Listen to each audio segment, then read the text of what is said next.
পুরাতন জিনিসপত্র কেনা থেকে সাবধান। আমার খালামণি একটি পুরাতন ফ্রিজ কিনেছিল, যার দাম ছিল একদমই কম। কিন্তু সেই ফ্রিজ কেনাটাই যে আমার খালামণির জীবনে কাল হয়ে দাঁড়াবে সেটা কখনোই বুঝতে পারিনি। ফ্রিজ কেনার 2 দিন পর রাত 2টার দিকে খালামণির খুব পানি পিপাসা পায়। যেহেতু গরমকাল ছিল সেহেতু খালামণি ফ্রিজেই পানি রাখতো। খালামণি উঠে লাইট অন না করে ফ্রিজ খুলে পানি খাওয়ার জন্য, কিন্তু ফ্রিজ খুলেই দেখে 8 বছরের একটি ছেলে বসে আছে ফ্রিজের ভেতর। এটা দেখে খালামণি একটু চমকে ওঠে এবং হাত দিয়ে ভালো মতো চোখ কচলিয়ে দেখে সেখানে কেউ নেই।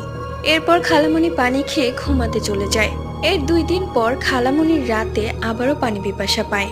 এবারও খালামণি লাইট অন না করে ফ্রিজ খুলে দেখে সেই 8 বছরের বাচ্চা ছেলেটি।